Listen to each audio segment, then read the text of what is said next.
Today, I'm going to be talking about one main thing that covers two topics: the brilliant evolution of the Adam Friedland Show, and not all podcast fans, but the loudest ones really hate change. Before we get too deep into it, I'd like to remind everyone to comment, like, and subscribe. It helps with the algorithm, and any type of interaction you do with this video greatly helps me. Welcome to another episode of Catching You Up with... Nadav, it's so big. This episode is executive produced by Gibaba. And if you want to become an executive producer of the show, click the Patreon link in the description to figure out how to do that. Currently, the Adam Friedland Show is one of the funniest shows / podcast on YouTube right now. It manages to book huge guests that haven't been around in the comedy podcast universe, and manages to pull off hilariously deadpan interviews.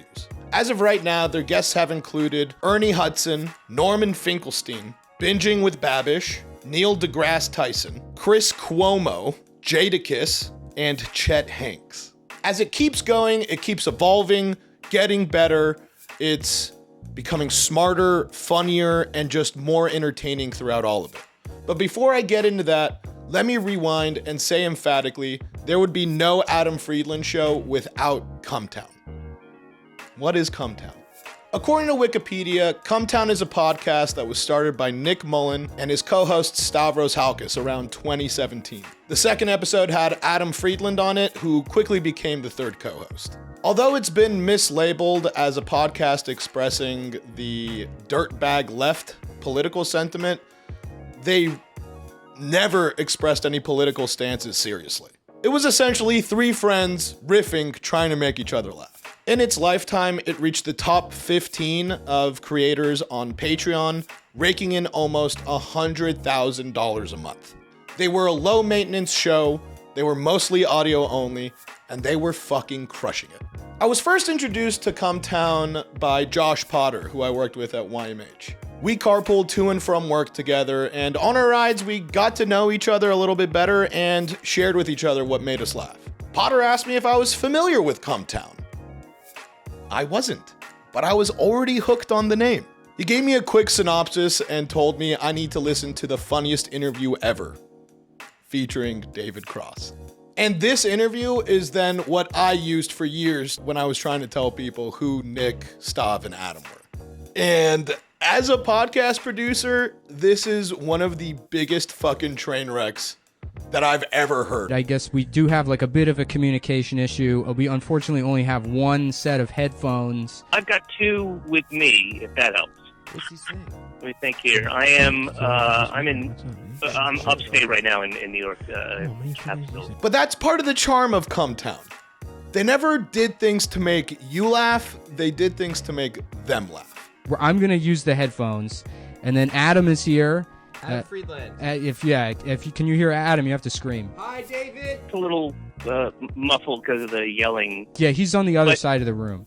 And then can he come closer? Yeah, Adam can come closer. Yeah. Hi. And they left all of this in.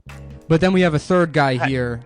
Hello, big fan. My name's Stavros. Stavros is also here. Did you say thank you? No. Okay. They are literally showcasing how little preparation they did for this, and they hold nothing back. Tell us some of your biggest hits. What are your big hits?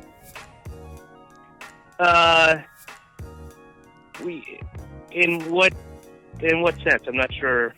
That interview was recorded in the show's infancy, and it evolved into what it became, which was three friends riffing with each other, calling themselves and each other gay, and getting right up to the line when it comes to edgy jokes and premises. Each host of the show served a function. Nick Mullen was the main driving force, and he'd come up with riffs. Stavros would be the show's laugh track and would chime in with lines for the riff that Nick came up with. And Adam eventually turned into the punching bag Nick and Stavros would gang up on. The show had so many incredible moments. Nick would showcase his ability to do, honestly, spot-on impressions of famous celebrities. Hi, I'm Michael Douglas, and I'm a gay actor. A man's dick isn't just a cock. It's an opportunity. something to aspire to. It's something that is inside of us all. That's the campaign. This isn't a joke. There's naked pictures of me all over the internet. Like what you see? I hope you do, because there's plenty more where that came from. What is going on? Who's jacking off to this? It's not me. Maybe it's you. Maybe it's your family. And it was so funny. I honestly recommend you trying to hunt down every episode of Cumtown and try and binge as much as you can. The thing about content, especially podcasts, is that it's going to evolve over time, as everything does.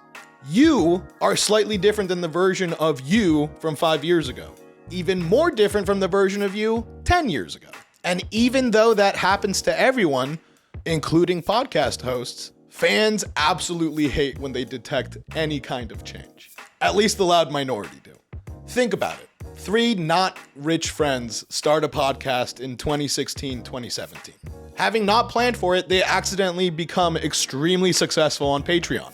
Their problems and goals change over time, thus changing the podcast, the reason they're doing the podcast, and everything in between. In fact, a topic that came up on the podcast pretty consistently was how much they hated doing the show. They didn't care if the sponsors were happy with their reads. They would just do 30 minutes. They looked at ad reads like content. They're like, oh, we could shit on this sponsor for like, and that fills 20 or 30 minutes. And it's a wild way to look at it. And it was fucking hilarious every single time. As a podcast producer, I'm like, they're gonna not pay you for that read. And they were making so much money, they didn't fucking care. They were even mostly an audio only podcast and were very much aware that people were taking the audio and uploading it to YouTube.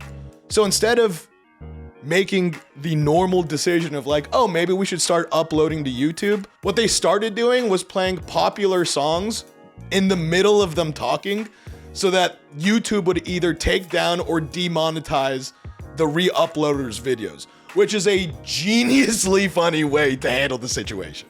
However, big things changed in June of 2022 when Stavros announced that he was going to leave Cumtown. From looking at his moves in hindsight, it was pretty clear to understand that Stavros was trying to get away from the anti-mainstream name of Cumtown and try to create his own online presence.